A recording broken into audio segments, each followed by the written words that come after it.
그리스도인들이 하는 많은 기도 내용 중에 만사 형통하게 해달라는 내용이 있습니다. 따지고 보면 이보다 더한 이기주의적인 기도가 없습니다. 묻지도 말고 따지지도 말고 옳고 그름도 상관없이 그저 내가 하는 모든 일은 다 내 뜻대로 이루어지기를 원한다는 것이기 때문에 그렇습니다. 집 사면 집값 오르고 땅 사면 땅값 오르고 남들보다 더 일찍 승진하고 가게에는 사람이 미어 터지고 절대로 아파서 병원 가는 일은 없고 자식들은 늘 1등으로 공부 잘하고 복권 사면 1등으로 당첨되고 등등을 원하는 것이 바로 형통한 삶이라고 생각을 합니다. 그리고 힘들고 어렵게 사는 사람들을 상대로 전도하면서도 그렇게만 합니다.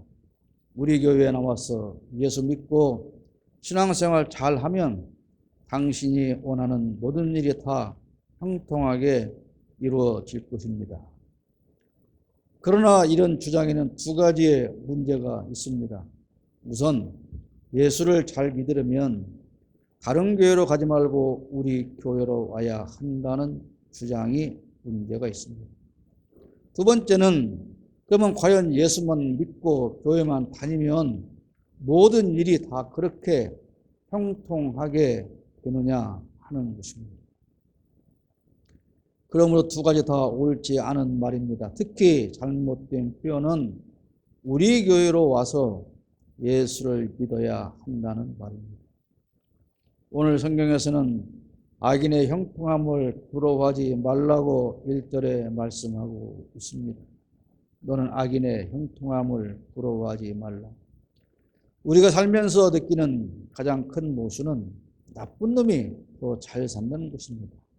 나쁜 놈일수록 똥똥거리고 돈 많이 쌓아놓고 사는 것을 우리가 보지 않습니다. 요즘 죽은 전두환의 손자 전우원이라는 청년이 나와서 사죄하며 자기 할아버지 잘못까지 사과하고 다니면서 그들이 숨겨놓았던 대단히 얼마나 어마어마했던 것인가 하는 것들이 드러나고 있습니다. 잘 산다는 것은 돈 많은 부자로 돈 걱정 없이 산다는 말이라고 사람들은 생각합니다. 그러니까 형통함이라고 하는 단어도 결국은 하는 모든 일을 통해서 돈이 많이 벌린다는 것이고 병들어 아프지 않고 자식들도 마찬가지로 돈 많이 버는 것을 의미하고 우리는 그런 삶을 위해서 불철주야 기도하고 있는 것입니다. 그런데 우리의 문제는 형통함을 누리는 사람이 악인이냐 선인이냐 그것과 상관없이 그저 형통한 모습처럼 보이는 그 결과만 보고 그 사람들을 부러워한다는 것입니다. 악인의 형통함을 부러워하기 때문에 그들이 어떤 방법으로 형통함을 누리는가에는 관심을 갖게 되고 그들이 어떻게 해서 저렇게 부자가 되었는가 그런 방법에 관심을 두게 되고 결국 그들의 방법을 따라가게 된다는 사실입니다.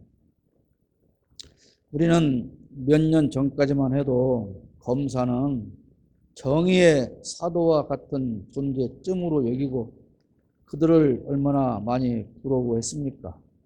악당을 잡아들이고 수사해서 재판받게 하고 결국 범죄에 합당한 형벌을 받게 하는 그런 사람들이 검사다. 그렇게 우리는 생각했지 않습니까? 그래서 그들이 수사하는 모습을 보며 박수를 보내고 통쾌하게 생각하기도 했습니다. 그런데 알고 보니 사실은 그게 아니었습니다. 범죄자를 만들어내고 진짜 범죄자는 봐주고 오히려 범죄자로부터 기술을 배워서 그 범죄자들보다 더 큰 범죄를 일삼으며 자기들의 재산을 불리고 전관 변호사로서 우리가 상상할 수 없는 많은 돈을 벌어 드립니다. 돈 많고 큰 범죄자일수록 이들에게는 큰 돈 버는 대상일 뿐 그들이 그렇게도 외치던 정의와 공정과는 아무 상관이 없다는 사실을 우리는 알게 되었습니다. 대형 비리에 관련된 수사를 하다가 검사를 사직하고 곧장 자기가 수사하던 그 범죄자의 변호를 맡아서 그에게 수임료를 받고 변호사를 하기도 합니다. 어제까지 검사실에 앉아서 네가 지은 죄를 다 풀어봐. 너는 범죄자야. 그렇게 윽박 지르다가 며칠 지난 다음부터는 이 사람은 죄가 없다고 변론하는 이 모순을 우리는 어떻게 이해할 수가 있습니까? 그들이 하는 변론은 정당한 변론을 하는 것도 아니고 후배 검사에게 부탁해서 저 사람 무죄로 만들어라 그렇게 하고 그 지시를 받은 후배 검사는 죄 없다고 판단하고 기소를 하지 않습니다. 어제까지는 담당 수사검사였는데 오늘부터 담당 변호인이 되어서 죄인을 무죄로 만드는 일에 불법을 사용합니다. 그리고 그에게 돈을 챙겨서 나눠 갔습니다. 이것이 이른바 전관 변호사라고 불리는 자들이 하는 악한 행태입니다. 우리가 잘 아는 어떤 사람은 전직 대통령들을 수사해서 감옥에 보내고 국민으로부터 칭송을 받던 변호사 출신 정의로운 특별검사인 줄 알았는데 이제 알고 보니 대형 비리에 연루된 범죄가 한두 건이 아니고 심지어 그런 범죄를 기획하고 가족과 친인척에게 부당한 재산을 몰아주고 뇌물을 챙기는 악당 중에서도 최고의 악당이었다는 사실들이 드러나면서 국민에게 충격을 주고 있지 않습니까?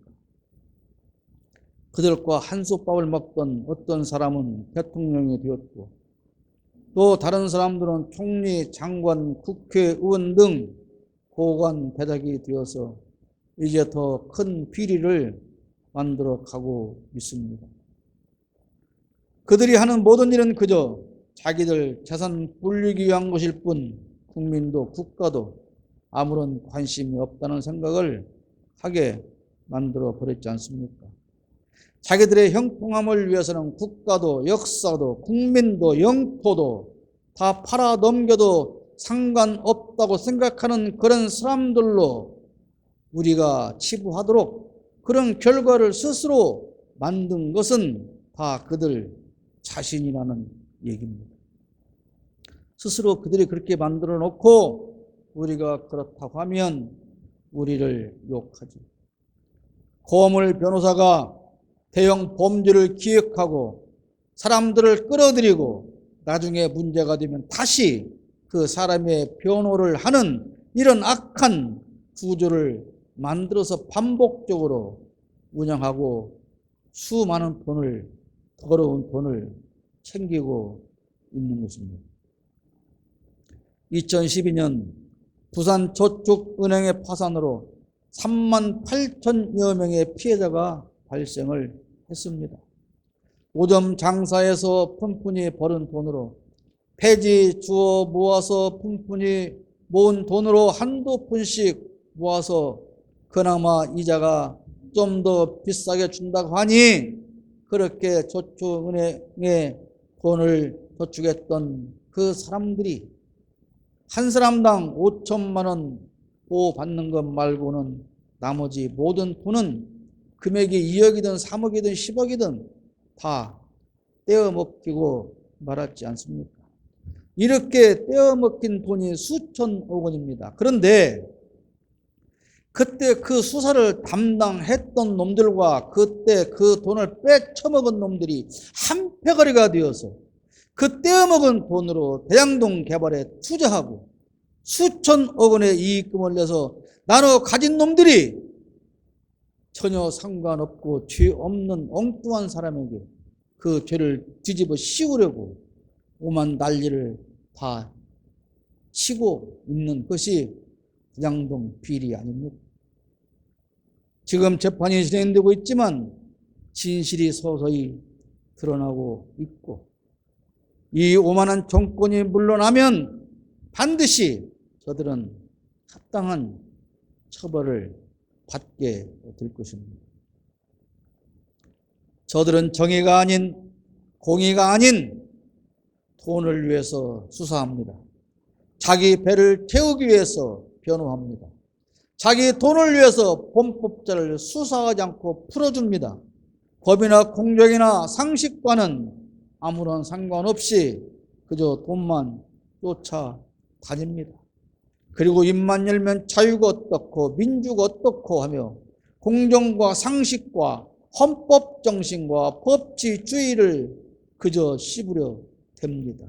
이 나라에서도 외국에 가서도 똑같이 그렇게 씹으려 다니면서 자기가 무슨 민주주의의 화신인 것처럼 생색을 내고 있습니다. 이렇게 악행을 일삼는 집의 자식들은 거기서 끝나는 것이 아니라 그 악행으로 부모가 모아준 돈을 가지고 모든 스펙을 쌓고 엘리트 교육을 통해서 또 다른 악행을 물려받고 여전히 그런 길을 걸어가게 됩니다. 그런데 그렇게 해서 형통한 삶을 사는 것처럼 보이는 그런 무리들을 바라보면서 오히려 신앙인인 우리가 그들의 삶을 부러워하고 있다는 사실입니다. 뿐만 아니라 그들과 어떻게든 함께 있어 보려고, 그들과 친해 보려고, 그들과 같은 길을 걸어가 보려고, 인정받으려고 얼마나 아부하고 애를 씁니까? 그러나 하나님은 분명히 말씀하십니다. 그와 함께 있으려고 하지도 말라. 며칠 전 어느 보도를 보고 현 정부를 만드는 일에 신천지나 다른 종교뿐만 아니라 통일교도 깊숙이 개입해 있었다는 사실을 알게 되었습니다. 실질적인 대통령으로 불리는 여사가 통일교 교주 한학자를 만나서 간곡히 부탁을 했고 들어주었다는 것입니다. 그 간곡한 부탁을 듣고 선거에 도움을 주었다면 몇 입으로 했을까요? 거의 모든 이단과 사이비 무당과 일본의 종교 남모 호랭기교까지 종교의 이름을 달고 사는 인간들이 무당 정권을 합해서 만들어냈습니다. 며칠 전 시민언론 더 탐사의 보도를 보며 윤석열 정권을 만들고 지켜내는 일에 매진하는 목사라는 사람들이 우리가 아는 것보다 훨씬 많다는 사실을 저는 알게 되었습니다. 우리 군산 지역에도 우리가 아는 것보다 더 훨씬 많은 목사들이 현재의 무당 정권을 만드는 일에 협조했고 지금도 감싸고 있습니다. 그런데 아이러니하게도 이런 목사들이 참 많이 인용하는 성경 구절이 시편 1편 1절입니다. 복 있는 사람은 악인들의 꾀를 따르지 아니하며 죄인들의 길에 서지 아니하며 오만한 자들의 자리에 앉지 않는다. 그러면 안 된다라고 수없이 강단에서 설교를 하면서 본인들은 그 악인들의 꾀를 따르고 죄인들의 길에 서고 오만한 자의 자리에 앉아서 악한 자들과 함께 하고 있다. 그런 말씀입니다. 부모들이 아이들을 향해서 나쁜 친구들과 어울리지 말라고 합니다. 심지어 친구 중에 교회 안 다니는 아이들이 있으면 사귀지도 말라고 합니다. 그런데 그 교회 안 다니는 아이들이 공부 잘한다는 소식을 들으면 그 아이를 부러워하고 자기 집 자식과 비교하며 비판하기도 합니다. 악인들과 함께 있으려고 하지도 말라는 오늘 본문 1절의 말씀은 바로 앞에서 읽어드린 시편 1편 1절의 말씀으로 그 뜻이 설명되는 것입니다. 악한 사람들이 악한 방법으로 그 어떤 형통한 것처럼 보이는 삶을 살아도 절대로 그들의 방법으로 형통함을 만들어 가면 안 된다는 뜻이고, 그들과 같은 형통함을 만들기 위해서 그들과 함께 하지 말라는 하나님의 말씀입니다. 그런데 도대체 일부 목사들은 왜 사이비 이단들과 손잡고 무당 정권을 만들고 지키며 그들과 한솥밥을 먹고 있는 것일까요? 그들에게 하나님은 어떤 존재일까요? 그들이 믿는 하나님과 우리가 믿는 하나님은 다른 분일까요? 그들은 과연 살아계신 하나님을 믿으며 성경을 하나님의 말씀으로 믿고 있는 것일까요? 우리가 악인의 형통함을 부러워하지 말고 그들과 함께 하면 안 되는 이유를 2절에 말씀하고 있습니다. 그들의 마음은 강포를 품고 그들의 입술은 재앙을 말합니다. 이렇기 때문에 그 악한 사람들과 함께 있으면 안 된다, 그런 말씀입니다. 이 말씀을 보면서 누가 생각납니까? 마음은 강포하고 입술은 재앙을 말하는 사람으로 여러분은 누가 떠오릅니까? 각자의 생각대로 떠오르는 사람이 있을 것입니다. 강포는 우악스럽고 사납다는 뜻입니다. 재앙은 뜻하지 않은 불행한 변고 또는 천변지혜로 말미암은 불행한 사고라는 뜻입니다. 그런데 이 강포한 자들의 특징은 자기보다 약하다고 느껴지는 사람들에게는 한없이 우악스럽고 사납게 짓밟아 버리지만 자기보다 힘이 세다고 생각하면 한없이 밑으로 엎드려서 무릎을 꿇는 그런 특징을 가진 비열한 삶을 살고 있습니다. 악인들은 우악스럽고 사나워서 사람을 존중하지 않습니다. 다만 자기들과 뜻을 같지 않은 사람에게는 그러나 한없는 의리를 지키고 서로 키워주고 함께 합니다. 그러나 그렇지 않고 자기들과 다르다고 생각되는 사람은 곧 적대적으로 대합니다. 나쁜 놈으로 취급하고 탄압합니다. 지금 우리나라 대통령과 검사들이 그렇게 하고 있습니다. 엊그제도 대통령의 장모와 그런 사람들의 공직구 개발이나 이런 것에 대해서 죄가 없다고 그렇게 거짓말을 하지 않습니다. 그런데 그들과 기독교인들이 함께 하고 있다는 것입니다. 그런 악한 사람들과 기독교인들이, 목사들이 함께 하고 있다는 사실입니다. 우리나라의 대표적인 뉴라이트 목사가 결과적으로 통일교와 신천지와 무당들과 함께 손잡고 윤석열, 김건희 무당 정권을 만들었고 지금도 지켜내고 있는 것 아닙니까? 기독교는 사랑과 평화와 나눔과 섬김과 겸손을 실천하는 종교입니다.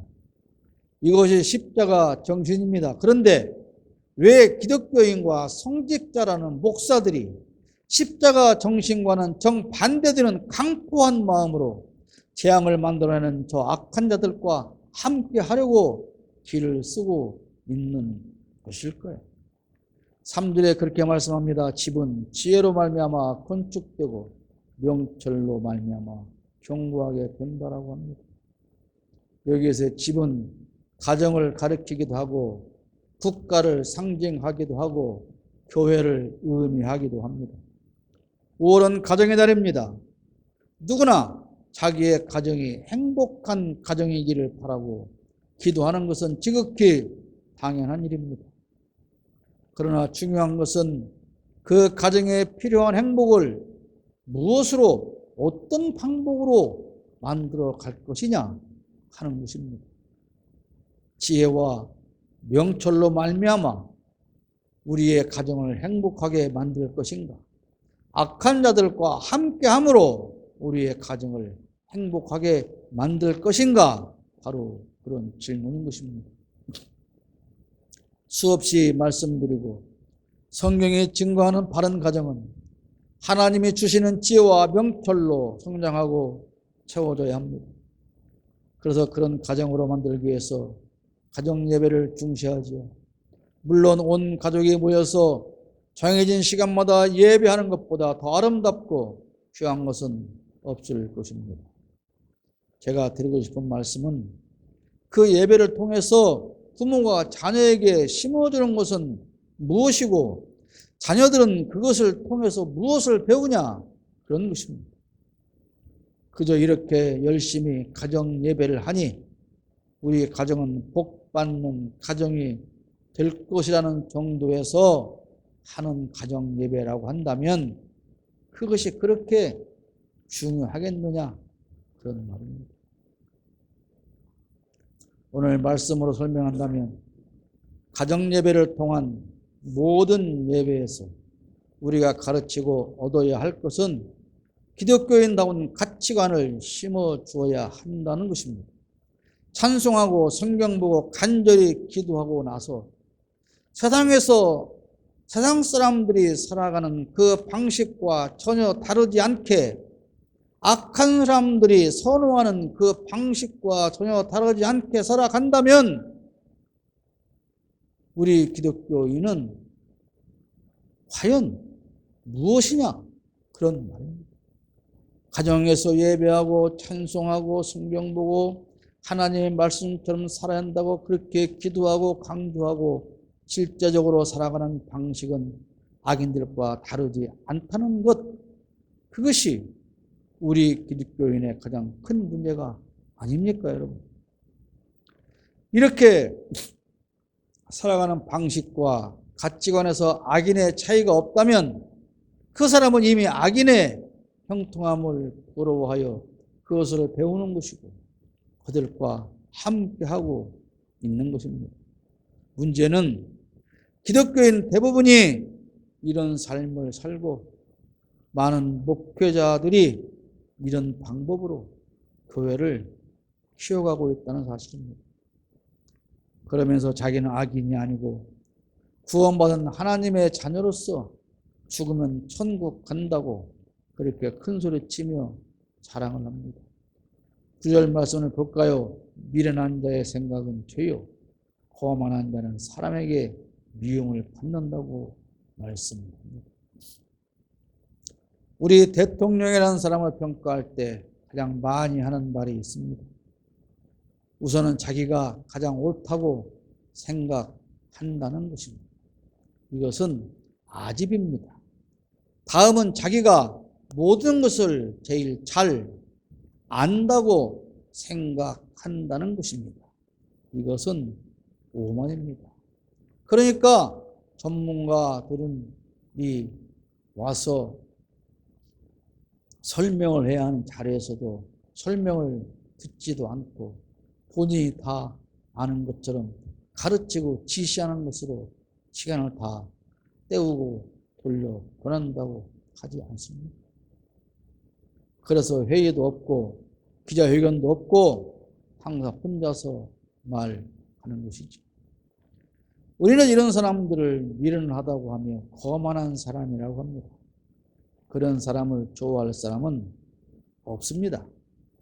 다만 권력이 무서워서 그저 좋아하는 척 할 뿐입니다.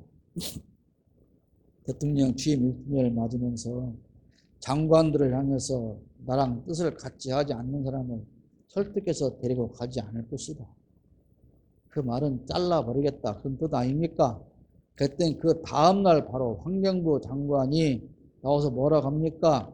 문재인 정부에서 4대강 보를 튼 것은 잘못된 것이라고 생각한다. 용산 어린이 정원에 환경적으로 주는 위험 요소는 없다고 생각한다. 그렇게 살기 위해서 다음날 대통령님, 저는 대통령님과 같이 합니다. 저를 자르지 마세요. 그렇게 말을 하는 거잖아요. 여러분, 그러나 이 정권은 결국 임기 채우지 못하고 중도에 끝날 것이고, 그렇게 거짓말을 하고 국민들을 속여서 국민들에게 유해를 가했던 그런 모든 정치인과 공직자들은 다시 법의 심판대에 올라서 심판을 받게 될 것입니다. 지금은 권력이 무서워서 그저 좋아하는 척할 뿐이지만, 그런 어느 순간 권력의 힘이 빠지면 돌아서서 무참히 물어 뜯을 것입니다. 대통령만 그런 것이 아닙니다. 정부를 책임지고 있는 장관들이나 대통령실에서 대통령을 바르게 보좌할 책임 있는 자들도 한결같은 문제를 가지고 있습니다. 개인이 혼자 밀어나거나 거만한 것은 뭐 어떻게 하겠습니까? 그러나 그런 사람이 리더의 자리에 앉게 되면 그야말로 많은 사람이 불행하게 됩니다. 지금 우리의 목전에 닥쳐와 있는 가장 큰 위험이 그래서 후쿠시마 오염수 방출의 문제입니다. 여러분, 우리가 속고 있는 것입니다. 지금 어제도 제가 밖에서 그런 얘기 했지만, 후쿠시마 원자로는 폭발되었고 부서졌습니다. 이 원통으로 되어 있는 원자로가 폭발하지 않도록 냉각수를 돌려서 그걸 식혀주는 거예요. 근데 이 원자로가 파괴가 되었어요. 그러면 그거를 탱크를 돌던 물이 방사능 물질과 뒤섞여 버린 거 아닙니까? 그런데 그 원자로의 바닥이 빵꾸가 나버렸습니다. 폭발해서. 그런 그 밑으로 이 오염수가 흘러갑니다. 어디로 가겠습니까? 이미 일본 앞바다로 수없이 흘러 들어가고 있고, 일부는 지하수를 오염시키고 있는 거예요. 지금 무슨 알프스로 처리해서 처리수냐 오염수냐 하는 것은 그냥 그 위에 말갛게 있는 물, 그걸 얘기하는 겁니다, 여러분. 그런데 그것마저도 버리겠다는 거 아니에요. 그렇게 깨끗한 물이면 지네가 먹고 쓰면서 왜 버립니까? 그 아까운 물을. 그리고 그 물을 버리고 나면 3년 후에나 우리나라 앞바다로 오는 게 아니고, 지금 이미 우리나라 앞바다에 그 물은 와서 오염시키고 있어요. 자, 여러분, 예를 들어 미국에서 화물을 실은 컨테이너를 실은 컨테이너 선이 일본 후쿠시마 근처 항에 정박을 하고 짐을 내립니다. 짐을 내린 배가 가벼워지죠. 그러면 가벼워진 배가 전복되지 않게 하기 위해서 무엇을 채웁니까? 바다 밑바닥에 표용수를 채웁니다. 그 정박해 있는 그 바다의 물을 배 밑에 채우는 거잖아요. 그리고 그 배가 다시 우리나라로 부산이나 어디에 와서 짐을 싣습니다. 그럼 어떻게 합니까? 그 싣고 온 물을 다 그 바다에 버리는 겁니다. 이미 한없이 오염되고 있는 거예요. 기시다가 이번에 온 이유는 그 물을 바다에 버리도록 한국 니네가 협의해달라, 그래서 온 것입니다. 그러니까 개인적으로 미련하거나 거만한 것은 상관이 없으나, 그렇게 미련하고 거만한 사람이 리더의 자리에 앉게 되면 수많은 사람이 불행하게 된다는 것입니다. 어떤 전문가는 심지어 이런 식으로 가면 일본의 땅과 바다는 저주받은 곳이 되어서 사람이 살 수 없게 될지도 모른다고까지 심하게 말을 하고 있습니다. 얼마 전에 제 갓난쟁이 손녀가 한 달 정도 내려와 있다가 올라갔습니다. 근데 요즘 아이 키우는 모습을 보니 우리 때는 상상도 할 수 없던 방법들입니다. 분유 먹이는 기구들도 최첨단입니다. 자동으로 온도를 맞추고 분유의 양까지 정확히 맞춰서 젖병에 담아주고, 또 2주간에 한 번씩은 그 아이를 수영시킨다고 욕조에 가득 물을 채우고, 갓난아이 목에 튜브를 걸고 아이가 헤엄치고 다니면 부모가 그걸 지켜보며 수영하는 모습을 촬영하고 동영상을 찍고 매일의 일상을 기록을 합니다. 그런 자녀에게 우리가 애 키우던 택해 먹은 수십 년 전의 방법을 들이대면서 야, 그렇게 하면 안 돼. 이렇게 하면 그게 말이 되겠습니까? 지금은 그들의 방법이 옳은 것입니다. 목회도 마찬가지입니다. 우리가 수십 년 전 목사되던 그 시절을 기준으로 요즘 젊은 목회자를 바라보면 안 되는 것입니다. 정치인도 그렇습니다. 지금은 7, 80년대처럼 그렇게 정치하는 시대가 아닙니다. 그런데 수십 년간 정치하면서 그 기준을 버리지 못하기 때문에 지지받지 못하는 것입니다. 우리 대통령을 보십시오. 그런 60년대 어린 시절 보고 들었던 그 시각에서 한치도 성장하지 못했습니다. 그런 시각으로 정치하고 외교를 하니까 하는 짓 모든 것이 괴이하게 보일 수밖에 없는데 본인만 그것이 가장 잘하고 옳은 것이라는 생각에서 절대 벗어나지 못하고 있지 않습니까? 미련한 짓일 뿐입니다. 15절에 말씀합니다. 악한 자여 의인의 집을 엿보지 말며 그가 쉬는 초소를 헐지 말지니라. 미련하고 거만하여 악한 자들이 의로운 국민의 처소를 엿보며 헐어버리고 있습니다.